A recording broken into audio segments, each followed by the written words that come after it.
Para este momento, falando como a igreja pode ajudar, nós temos a honra e o privilégio de ouvir o pastor Fábio Venâncio. Ele é um pastor graduado, né, pelo UNASP, Engenheiro Coelho, tem pós-graduação em terapia familiar pela Unileia e pós-graduando em psicologia da família pela FADBA. Atualmente atua como pastor distrital na Associação Rio de Janeiro. Pastor Fábio Venâncio, seja muito bem-vindo, contigo os momentos que se seguem. Ok, Fabi, muito obrigado, bom dia a todos vocês, bom dia aos nossos congressistas, bom dia ao Ministério MAVE, Ministério Amizades Verdadeiras. Que privilégio poder contribuir para que outras pessoas possam compreender o amor de Deus. Foi muito importante, foi muito especial o início do congresso ontem, né? Eu acompanhei as palestras também, nós tivemos muitas informações especiais e hoje nós temos que responder a uma pergunta, desculpa, muito importante, relacionada com o trabalho da igreja. Como a igreja pode ajudar? É uma pergunta que a gente vai responder hoje através de 5 pontos muito importantes, ok? Então, a gente vai discutir sobre isso aqui.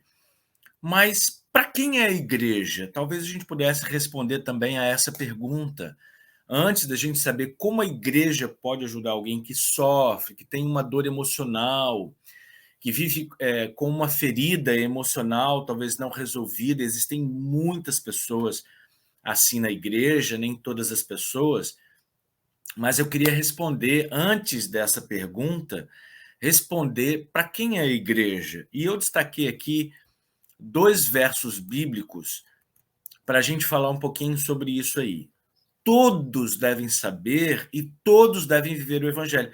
Essa é a palavra que eu queria destacar aqui. Em Isaías 56, verso 7, nós temos aqui: porque a minha casa será chamada casa de oração para quem? Para todos os povos. Né? Então, esse é um verso pequeno, um contexto pequeno, tirado de um contexto um pouco maior, tá? Mas que dá a ideia dessa inclusão, ok? E no Mateus capítulo 24, que é o sermão profético de Jesus, ele termina uma primeira parte ali apresentando os sinais, tá? Lembrando que esse texto, ele começa dizendo assim: vede, ninguém pode enganar vocês. Ninguém pode enganar vocês. Então, a igreja precisa ser esse lugar seguro em que a gente aprende a lidar com as questões espirituais e, por que não, com as questões emocionais também. E será pregado este evangelho do reino por todo mundo, para testemunho a todas as nações. Todas as pessoas precisam saber, todas as pessoas precisam conhecer, todas as pessoas precisam ter acesso ao evangelho. Eu queria compartilhar aqui um texto com vocês para a gente começar a falar sobre o propósito da igreja. É importante, para a gente responder a essa questão, a gente vai começar respondendo e entendendo o propósito de Deus para a sua igreja. Olha que texto esclarecedor esse, fantástico. O propósito de Deus para a sua igreja. A igreja, ela é um instrumento apontado por Deus para a salvação de homens. Então, aquele todos que nós vimos lá, ele precisa ser incluído aqui nesse texto também. A igreja foi organizada para servir e sua missão é levar o evangelho ao mundo. Lembrando que nós acabamos de ler em Mateus capítulo 24, 14, sobre o evangelho sendo espalhado em todo o mundo. Em Mateus capítulo 28, também nós temos ali no finalzinho a grande comissão, dizendo que todas as pessoas precisam conhecer esse evangelho. Lá no Apocalipse, também nas 3 mensagens angélicas, nós também entendemos que esse evangelho é para ser levado a toda nação, a toda raça, a toda tribo, a toda língua, a todas as pessoas. Então, precisa desse acesso. Desde o princípio, tem sido o plano de Deus que, através da sua igreja, seja refletida para o mundo a sua plenitude e a sua suficiência. Então, ali na igreja, a gente precisa aprender que é Deus, através da sua plenitude e da sua suficiência, que vai preencher, em primeiro lugar, todos os vazios. Vai nos responder todas as questões, ok? Aos membros da igreja, continuando aqui, a quem ele chamou das trevas para a sua maravilhosa luz, compete manifestar a sua glória. A igreja é a depositária das riquezas da graça de Cristo. Você acha que as riquezas da graça de Cristo são as paredes, são as janelas, são os vitrais, são os instrumentos? Você é a riqueza de Deus. Você que está na igreja. E pela igreja será seu tempo manifesta, mesmo aos principados e potestades nos céus, a final e ampla demonstração do amor de Deus. Então, se nós estamos falando aqui que a igreja é o lugar onde a gente aprende, vive a plenitude e a suficiência de Deus, ela é um instrumento de Deus também para ampliar essa demonstração do amor de Deus. Olha que interessante, olha que especial a gente começar respondendo a pergunta como a igreja pode ajudar. Quantas respostas já estão aqui nesse texto? A igreja é o instrumento de Deus. Ela foi organizada e está organizada para servir a mim e a você em nossas questões, em nossas necessidades. Por isso a gente está aqui falando sobre isso, por isso a gente está abrindo essa conversa para nós entendermos aquilo que Deus quer com a sua igreja. Eu sou a sua igreja, você é a igreja, nós juntos somos a igreja de Deus, ok? E esse amor, essa demonstração de amor, não é para alguns, é para todos, para todas as pessoas. Não importa a ferida, não importa o que você está trazendo nas suas mãos para Deus, se é o seu coração ferido, se é o seu coração magoado, se é o seu coração pecador, como diz a música, bem junto a Cristo, eu só trago isso para o Senhor. É com a plenitude do amor dele, é com a suficiência da sua graça imerecida para nós, que ele vai demonstrar esse amor para nós e para outras pessoas também, incluindo aqueles que têm a MS, pessoas que lutam com a atração pelo mesmo sexo. Você já viu ontem, se você está acompanhando o nosso congresso pela primeira vez hoje, você não conseguiu acompanhar ontem, você pode entender que a MS, que é uma sigla que a gente usa para homossexualidade, para dizer que tanto o homem como a mulher, né, que tem questões na área da sexualidade, dentro da questão da homossexualidade, tem a atração pelo mesmo sexo. E essas pessoas, a gente já viu ontem também, muitas delas não desejam viver a prática homossexual, mas elas têm a MS contra aquilo que creem ser a vontade de Deus para a sua sexualidade. E essas pessoas estão lá na igreja. Às vezes, nós somos chamados para ir a algum lugar, dar uma palestra, responder alguma questão, até mesmo nas nossas lives. Você pode acompanhar isso lá no nosso site depois.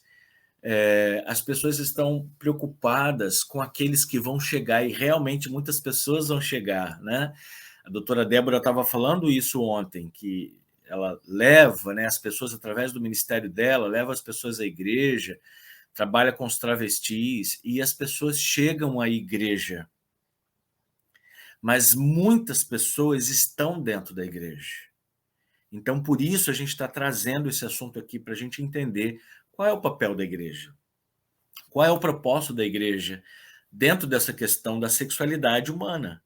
Porque a gente não pode transformar esse assunto num tabu. Quando a gente transforma esse assunto num tabu, a gente não fala sobre ele. Se a gente não fala sobre ele, não tem conhecimento sobre o assunto, e se não tem conhecimento, a gente fica vagando pelo mar, ok?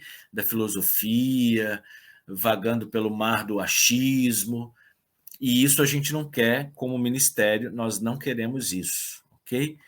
Então, esse amor de Deus que a igreja como instrumento precisa propagar, inclui todas as pessoas. Então, nós vamos começar aqui falando sobre essa primeira questão de criar um ambiente no qual a pessoa com MS se sinta acolhida. A palavra é essa. A palavra-chave para o trabalho que a igreja precisa fazer com aqueles que estão dentro, com aqueles que estão fora, é um trabalho de acolhimento, ok? Você ouviu ontem nas palestras, a doutora Débora falou muito sobre isso aqui. As pessoas precisam ser ouvidas, tá? Mas a gente precisa ter um ouvido não tanto religioso, se há um ouvido espiritual, sim. As pessoas precisam ser valorizadas, eu estou ali para isso, você está ali para isso também. As pessoas não podem ser julgadas, ok? Então esses 3 pontos são muito importantes. Por quê? A fim de sentirem menos medo, de estar em um local que foi planejado, como nós vimos no texto inicial, pensado, executado como instrumento por Deus para ser uma casa onde todos deveriam ter suas feridas tratadas. É a casa de oração para todos os povos. O evangelho, que é a graça de Jesus Cristo, para todas as pessoas, em todos os lugares. E a igreja é esse lugar que precisa ser, em primeiro lugar, um lugar acolhedor, ok? Então, a gente explora esse ponto, né, de pensar que a igreja é esse ambiente, a igreja precisa ser esse ambiente. Acolhimento versus exigência. Vamos pensar aqui na exigência, aquela exigência seca, né? Aquela exigência que causa trauma muitas vezes nas pessoas. Então, como que a gente vai agir nesse acolhimento? Não se deve exigir mudança de trejeito ou forma de falar. Se você acompanhou o congresso ontem, você já viu bastante isso aí. Não exigir que tenha a atração heterossexual. Se ela acontecer na vida daquela pessoa, muito bem. Se não acontecer, tá tudo bem também, ok? E não exigir que se case, obviamente, né? As pessoas precisam de sinais muitas vezes, né?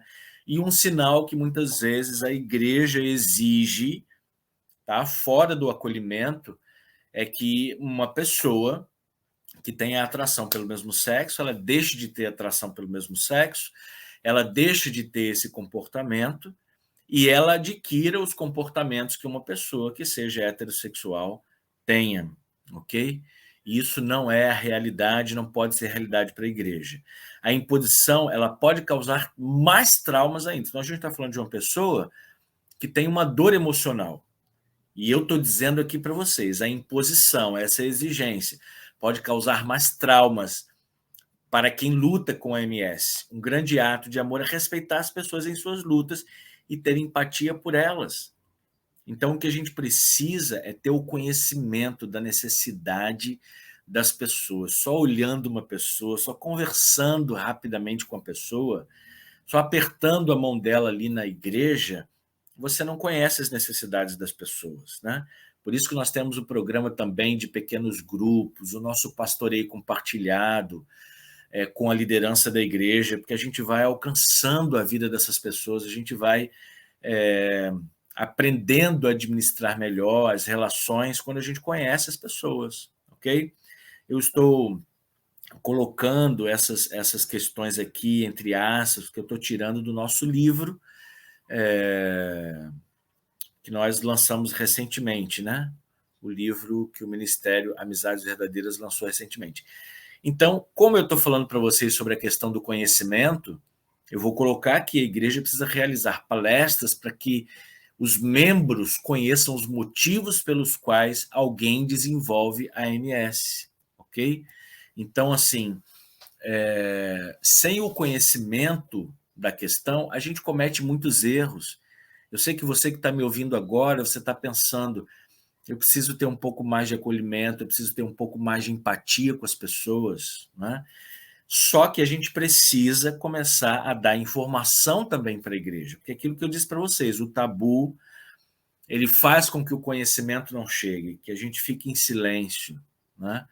E aí, com o silêncio, não tem o conhecimento. O Flávio falou sobre isso ontem, ele disse, você não pode abordar uma pessoa que você acha que ela tem um trejeito e perguntar se ela é homossexual, se ela tem atração pelo mesmo sexo.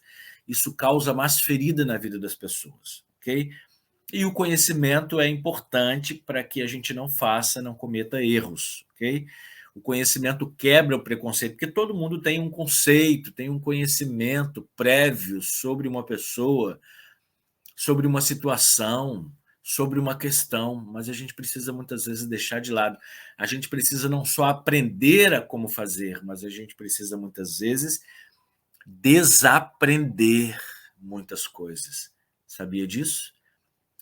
A questão B ali, entender a diferença entre atração pelo mesmo sexo e a prática homossexual, tá bom? Então, assim, alguém que tem a atração pelo mesmo sexo não significa necessariamente que ela está na prática homossexual. E a gente precisa dividir essas coisas. Você trabalhar no comportamento de alguém para evitar o comportamento ruim, evitar o mau hábito, é uma coisa. Você tirar aquela impressão da mente da pessoa é algo completamente diferente. Então, em palestras, em conhecimento, aqui mesmo no nosso congresso, a gente está entendendo isso, que essas duas coisas são diferentes. Criar grupo de estudo sobre o tema das emoções para a inclusão de pais que sofrem com os filhos em condições traumáticas. Olha, você não precisa começar com o tema da MS. Você não precisa ficar esperando alguém chegar na sua igreja para tratar sobre essa questão. Começa o Ministério da Família. Daqui a pouco a gente vai falar sobre alguns pontos importantes em que os ministérios podem atuar na igreja, não é? Mas você pode começar a trabalhar sobre as questões relacionadas à emoção. E esse assunto vai vir à tona. Nós precisamos ser mais semelhantes a Cristo, cujo maior objetivo era o de resgatar pecadores. Como que Jesus fazia isso? Ele dava informação para os discípulos. Ele transformava primeiro aqueles discípulos em discipuladores e depois eles alcançavam o objetivo deles, ok? E a gente precisa fazer assim como Cristo também, ok? Vamos ver aqui então o que eu disse para vocês relacionados com os ministérios. Eu coloquei aqui algumas siglas para você que não é adventista, você vai conseguir entender aqui alguns ministérios que tem na nossa igreja e como esses ministérios podem atuar. O Ministério da Mulher é o primeiro aí que eu coloquei. Trabalhar virtudes, trabalhar os valores, as responsabilidades, a feminilidade, né? Através de uma palestra, através de um grupo de estudo, a própria comissão da igreja que organiza, que planeja os trabalhos da igreja, que ajuda a igreja inteira a executar a sua missão. Ali pode ter um grupo de estudo, né? Em algumas igrejas, algumas congregações, já existe o Ministério do Homem, esse segundo que eu coloquei aí. Trabalhar questões da sexualidade, questões da cultura. Por quê? Porque a cultura informa, né? E forma muitos homens. O grupo de homens, né, da igreja, da congregação, precisa trabalhar essas questões da sexualidade. O Ministério da Família também, tão relacionado com essas questões emocionais aí. Trabalhar relacionamentos saudáveis, né? A comunicação, a relação interpessoal, a relação intrapessoal, escola de paz, a gente começa a falar sobre as questões dos limites, né? Importante também. O Ministério da Criança, o Ministério do Adolescente, porque quando você pensa na questão da MS, você precisa ter uma igreja proativa também nessas questões. A gente não precisa esperar que as coisas ruins aconteçam. A gente pode começar a trabalhar antes que as coisas ruins aconteçam, ok?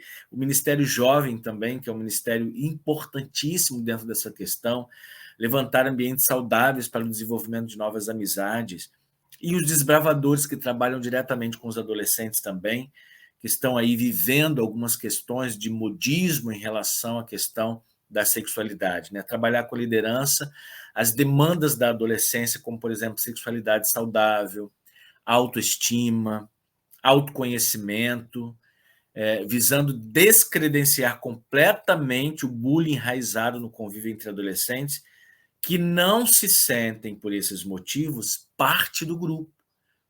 Então, nós estamos falando de uma igreja, nós estamos falando de um grupo que precisa tornar todo mundo pertencente daquele grupo. As pessoas precisam se sentir pertencentes àquele grupo. Então, o grupo de desbravadores, o clube de desbravadores, que é um ministério excelente na igreja, a gente precisa formar ali também grupos e formar essa liderança para eles entenderem exatamente o que significa a dor da alma, né, da pessoa, e como que tudo isso começa muitas vezes. Um terceiro ponto que eu queria colocar aqui para vocês é criar oportunidade de pessoas com MS desenvolverem amizades sadias com pessoas do mesmo sexo. Você pode dizer assim, olha, eu posso desenvolver uma amizade com pessoas lá na faculdade, eu posso desenvolver amizades sadias com um vizinho, eu posso desenvolver amizades sadias até no transporte público. Mas vamos combinar, a igreja não precisa ser o lugar que você vai se identificar com seus amigos, você vai criar laços para toda a eternidade. Então, eu coloquei aqui 3 pontos para a gente pensar. Primeiro, essa declaração do Alan na apostila Novos Caminhos, que ele diz assim, em geral, as pessoas envolvem-se em relacionamentos homossexuais procurando a aceitação, procurando alto valor, a afirmação, procurando toque e significado, e não somente devido a um desejo por intimidade sexual. Então, a gente precisa entender isso, que nem sempre as pessoas que precisam das amizades, que querem contato com as pessoas, homens com homens ou mulheres com mulheres, eles não têm a intenção exatamente da questão sexual, mas a aceitação, se sentirem valorizados, se sentirem afirmados do jeito que são, receberem um toque, viver com significado. Esse é o desejo de Deus também para todas as pessoas. Então a gente precisa entender isso aí. Um outro ponto que eu coloco aqui, está no nosso livro também, diz: à medida que pessoas com MS começam a se sentir amada e aceita por pessoas do seu mesmo gênero, ela começa a ressignificar o que aconteceu com ela no passado. Então, a gente já entendeu ontem que muitas das causas relacionadas à MS estão no passado, são feridas emocionais, causadas pelo distanciamento defensivo, causado muitas vezes, e esse distanciamento defensivo causado pelo bullying, causado pelo abandono, quantas vezes, ou até mesmo por um abuso, não é? Então, a gente percebe que o que as pessoas precisam fazer é se juntar, se unir, não se separar. E quando elas têm essa amizade com pessoas do mesmo sexo, isso vai sendo ressignificado para elas, não é? Um terceiro ponto aí muito importante também, que o vazio de gênero começa a ser preenchido e o indivíduo começa a se sentir menos inadequado quando na presença de figuras do seu mesmo sexo. O que eu estou dizendo aqui para vocês é que muitas pessoas vivenciam ou vivenciaram o distanciamento defensivo do seu gênero, porque sofreram uma ferida do seu gênero, pelo seu gênero. Homens que feriram homens com abuso, com o bullying, com o abandono, com palavras grosseiras. E essas pessoas estão feridas. O que elas fazem? Você ouviu o Dr. Flávio dizer isso ontem. Elas se afastam desse grupo. E a igreja é o ambiente perfeito para que essas pessoas se aproximem novamente. Então, nós estamos falando aqui sobre uma igreja que acolhe essas pessoas e que sabe do que essas pessoas precisam. Como que a igreja vai saber do que essas pessoas precisam? Com conhecimento, que nós vimos lá no segundo ponto, criar grupos de estudo para que as pessoas possam entender. Vamos passar aqui para o nosso quarto ponto, que diz oferecer palestras e apoio para os pais de filhos com MS. Esse é um grupo importante também na igreja. Esse é um grupo importante para o Ministério de Amizades Verdadeiras. E aqui a gente diz assim, os pais de filhos com MS, quando descobrem o fato, eles podem passar por um processo semelhante ao luto. Você já vivenciou isso alguma vez? Você já vivenciou o luto por uma coisa que você planejou e você queria muito que acontecesse, não aconteceu como você planejou? Muito provavelmente. Mas mesmo que você não tenha passado por nenhum processo desse, você pode procurar se colocar no lugar do outro. Você precisa ter empatia. A igreja que acolhe, a igreja que sabe trabalhar, com as emoções, ela se coloca no lugar de outras pessoas, né?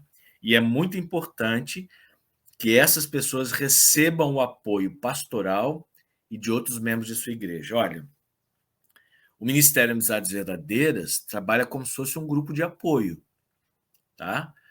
Mas a igreja precisa ser esse grupo de apoio, a família precisa ser esse grupo de apoio, os pais precisam ser esse grupo de apoio, os amigos precisam ser esse grupo de apoio.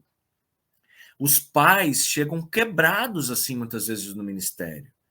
Eu vou colocar aqui para vocês algumas questões dos sentimentos e das emoções que envolvem esse grupo aí. Quando os pais descobrem a homoafetividade dos filhos, eles se sentem culpados e vêm numa bola de neve, né? Numa grande avalanche, se sentem culpados. O que essa culpa faz com essas pessoas? Paralisa. A culpa paralisa todo mundo. Quando a gente tem um desafio e a gente se sente culpado, talvez seja um direito que você tenha, mas você pode ter certeza que você não vai a lugar nenhum se você se sentir culpado. A culpa paralisa as pessoas e aí deixa o quê? Elas vulneráveis, sem ação. As pessoas se sentem envergonhadas por alguma situação, não precisam se sentir envergonhadas. Porque vocês, pais, estão num ambiente especial de acolhimento, que é a igreja, que é um instrumento de Deus para levar o seu amor a todas as pessoas. Leva-os a cometerem erros. E, obviamente, acontece o distanciamento. O distanciamento do quê? O distanciamento de quem? Os pais, por conta de todo esse contexto, começam a se distanciar dos filhos e começam a se distanciar da igreja e começam a se distanciar de Deus. Então, tanto homoafetivos quanto os pais de homoafetivos precisam se sentir bem com Deus, sentir bem consigo mesmo e se sentir bem também com os outros.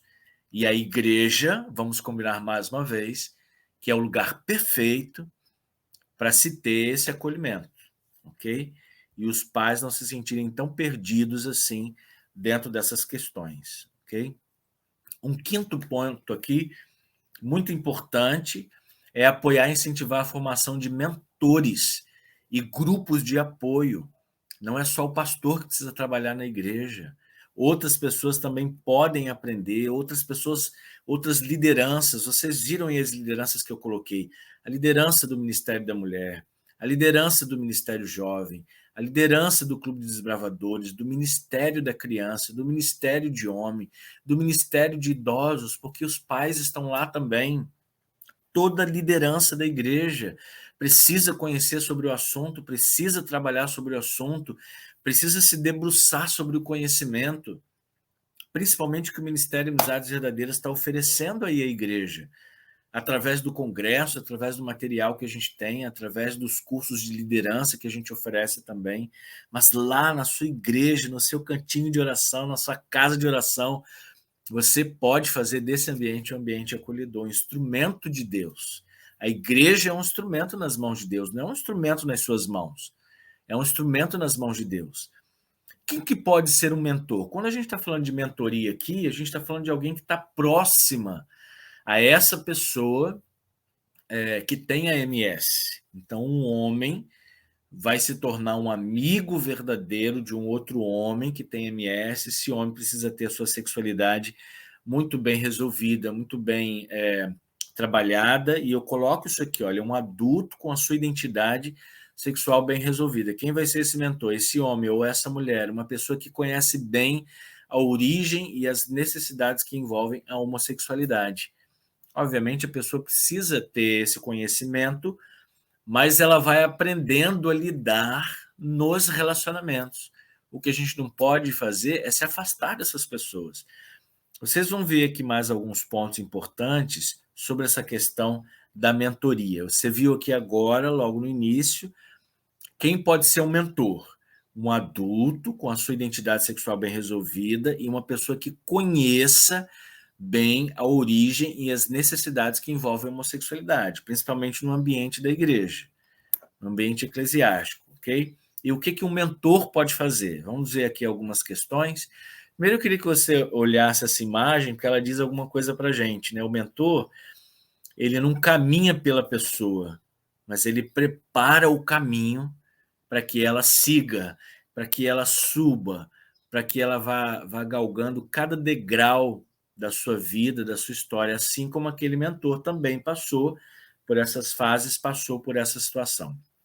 Passar tempo com a pessoa com a MS, caminhar, conversar. Esse tempo vai ser ocupado com o quê, pastor?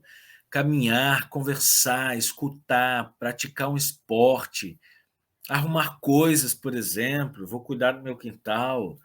Pode convidar a pessoa para estar junto ali, ajudar a preencher o vazio de gênero. Com toda essa presença de um mentor, né? E eu volto a dizer aqui, um adulto com a sua identidade sexual bem resolvida, ele vai preencher esse vazio de gênero. Foi justamente de uma pessoa assim que aquela pessoa que tem MS se distanciou. Então ele vai retornar, né, a esse grupo, a essa pessoa, se relacionar bem, resolver suas questões, e esse vazio de gênero que foi causado aí pelas questões que nós já vimos, ele vai ser preenchido novamente. É muito importante que cada pessoa que luta com a MS tenha ao redor 3 mentores. Olha quanta gente a gente tem na igreja. Quantas pessoas podem ser um mentor, né? Ajudar e dar apoio em momentos de tentação, orar junto. O mentor é aquela pessoa que quem tem MS vai poder ligar, vai poder conversar, vai poder falar, ok? Demonstrar aceitação apesar das quedas. Talvez o mentor vai estar muito bem com você num dia, no outro dia pode ser que ele tenha tido uma queda, pode ser que esse degrau tenha sido se demonstrado em falso ali para ele, e ele vai precisar dizer para você o que aconteceu com a vida dele. Você não pode demonstrar desatenção por isso, e sim a aceitação, fazer a confrontação utilizando a palavra de Deus. É importante que o cônjuge do mentor esteja de acordo, ok? Importante, quem sabe até fazendo parte, não só o homem, né, do casal, mas o próprio casal também, como mentor, como uma mentoria para ajudar esse jovem, para ajudar esse adulto, para ajudar esse adolescente dentro das suas questões relacionadas à questão de gênero.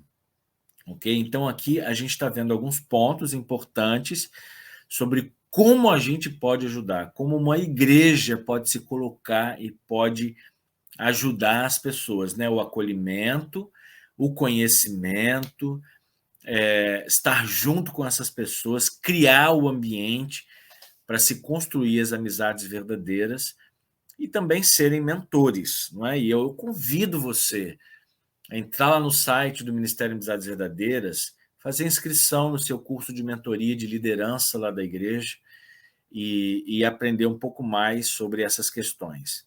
Veja aqui comigo, não é exatamente um testemunho, mas é uma declaração de uma pessoa falando para você que é membro da igreja. Tá? Essa pessoa não está identificada aqui, essa pessoa que escreveu isso é da igreja, né? E ela tem atração pelo mesmo sexo. Ela diz assim: aprendam a conviver. Aqui estava o pastor dizendo para vocês, agora é uma pessoa com a MS dizendo isso para vocês: aprendam a conviver. Entendam que nem todo mundo é hétero.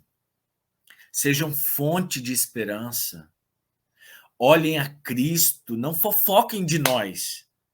Não expulsem os filhos de vocês de casa. E aqui eu queria fazer um parênteses dizendo que o ministério, ele não ensina isso, ele não compactua com essa ideia de querer expulsar os filhos de casa. Se acontece alguma situação, um ponto extremo, um passo extremo em relação a isso, foi muito provavelmente uma escolha do próprio filho.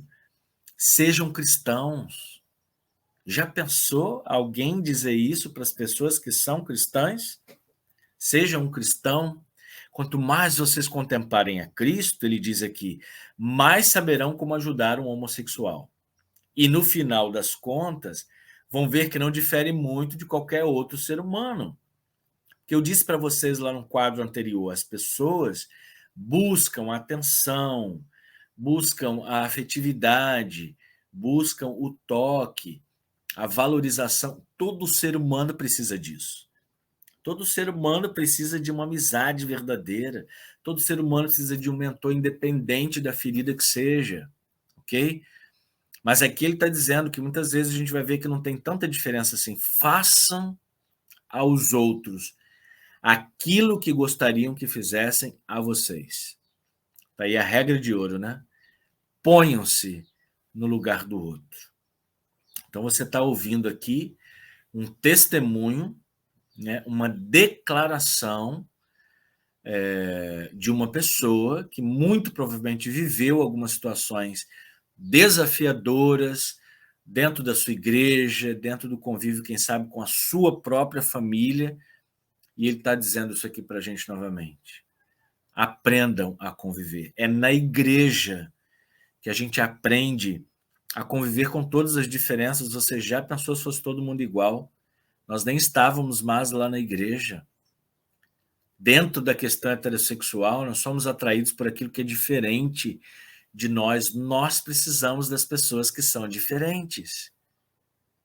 Nós precisamos demonstrar o apreço se colocando no lugar do outro.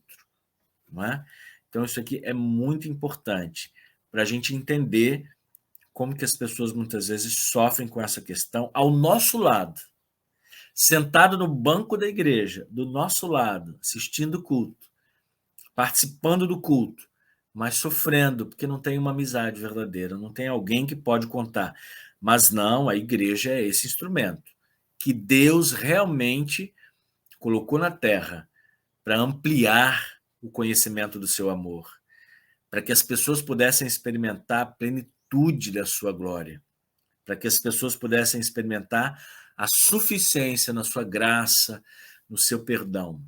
Você não precisa de mais nada, você só precisa da suficiente graça de Cristo na sua vida, e a igreja precisa compreender essa questão aí. Em seguida, eu coloquei aqui já quase indo para os finalmente aqui da palestra, alguns textos importantes sobre igreja. A igreja débil e defeituosa, você acha que a igreja poderia ser chamada assim em algum momento? Mas ela é assim, ela é débil e defeituosa, precisando ser repreendida, precisando ser advertida, precisando ser aconselhada. Só que ela é o único objeto na Terra ao qual o Criador confere a sua suprema consideração. Que é lá na igreja que a gente experimenta aquilo que eu já disse para vocês, a plenitude do poder e do amor de Deus. É na igreja, não é na faculdade, não é na vizinhança. É na igreja que a gente aprende, e é na família que a gente aprende a exercer tudo isso aí. Talvez você gostasse de ver a igreja alegre, a igreja acolhedora. Não, a igreja tem todas essas dificuldades, todas essas questões, todos esses problemas. Mas ela é um instrumento de Deus, como nós vimos lá naquele texto, ok? Então, isso é importante a gente considerar aqui. Um outro texto muito importante sobre a igreja diz assim: Jesus amou a igreja e por ela se deu a si próprio. E ele há de aperfeiçoar. Se ele há de aperfeiçoar, é porque ela não é perfeita. Se ele vai refinar a igreja, é porque ela está como uma pedra bruta também. E o que nós estamos discutindo aqui, o que nós estamos falando aqui, o que o Ministério está colocando aqui para você, é justamente essa questão. O conhecimento, a informação, a suficiência, confiar em Deus vai refinando a sua igreja.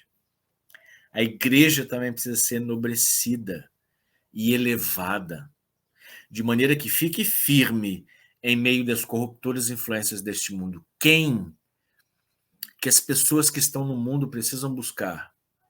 algo como o mundo, igual ou diferente? Quando você buscou a igreja, você buscou algo diferente para você. Então a igreja precisa ser esse ambiente diferente. Foi por amor que Cristo se deu pela sua igreja. Somos nós a igreja. Olha que cena bonita, olha que cena gostosa, todo mundo louvando a Deus em adoração, oferecendo o coração, seja como for. Dá uma olhada nessa imagem. Não sei se essa imagem é da sua igreja ou não. Mas pensa quantas pessoas estão aí louvando, adorando a Deus, mas também tem no seu coração algumas questões. Que uma amizade autêntica, verdadeira, enobrecida, elevada, refinada, aperfeiçoada, pode oferecer a alguém que está do teu lado. E essa pessoa pode ser você também, né? Mais um texto falando sobre a igreja, para a gente entender aqui. A igreja militante não é a igreja triunfante. Um dia ela vai ser. E a terra não é o céu. A igreja se compõe de homens e mulheres errantes e imperfeitos, que são apenas alunos na escola de Cristo, a fim de serem adestrados. Essa palavra é uma palavra forte, né? Porque quando você pensa em adestrados, você pensa nos animais. As pessoas precisam ser educadas para esta vida e para a vida futura e imortal. Aí está o propósito de Deus para a sua igreja. Tornar-nos não só relevantes no ambiente em que nós estamos, não só na sua igreja, mas tornarmos também aptos para a vida futura, para a vida imortal, para a eternidade que Deus tanto deseja para cada um de nós. O texto de João, capítulo 14, de 1 a 3, diz assim: não se turbe o vosso coração. Credes em Deus. Crede também em mim. Na casa de meu pai há muitas moradas. Por quê? Porque o desejo de Deus é a aproximação total do ser humano. Aquilo que foi quebrado no Éden, ele quer restaurar e ele quer usar a igreja para isso.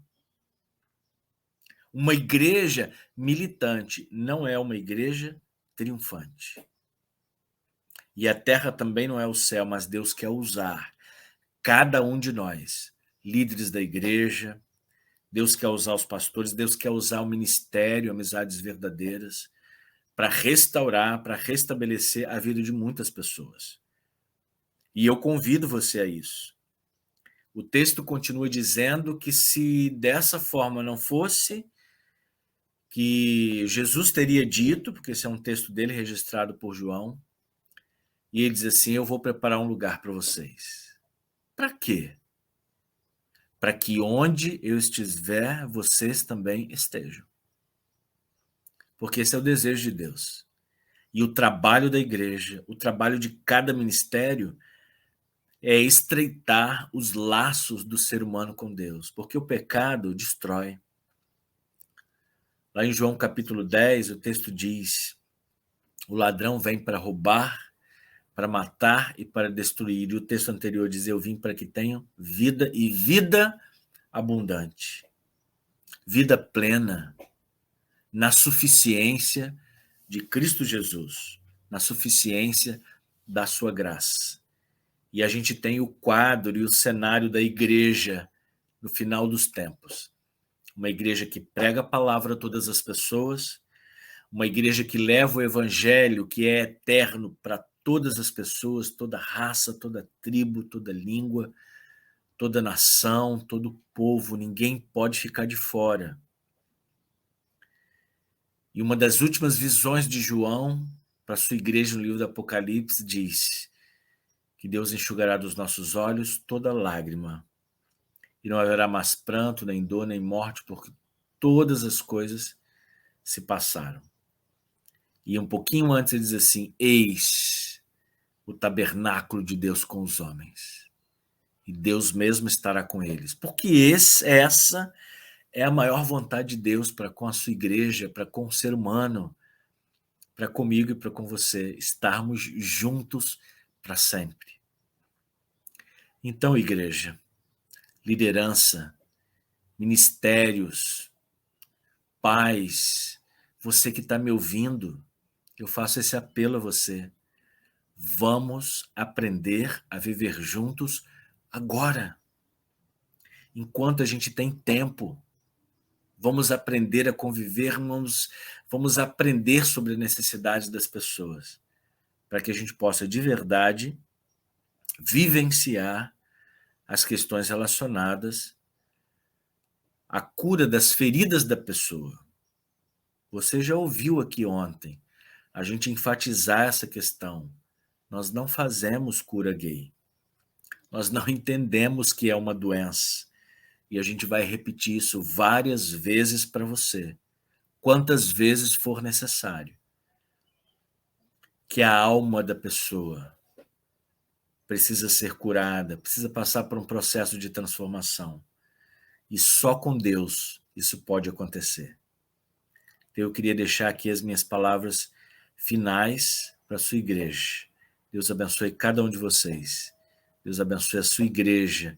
Deus abençoe esse movimento que está indo na direção da vida imortal, que está escrita aí para vocês, que está indo na direção da eternidade, está indo na direção de Deus. Que Deus cuide de cada um de vocês, que Deus abençoe a sua igreja. Amém. Agradecemos ao pastor Fábio Venâncio. Que palestra, hein? Ressalto a frase que você mencionou há pouco. Precisamos aprender a conviver, saber das necessidades e aprender a viver junto agora. É uma necessidade vivermos em comunidade, e para isso precisamos respeitar o outro nas suas demandas, Exatamente. tratar, né, contribuir com as feridas da alma, e todos nós precisamos um dos outros.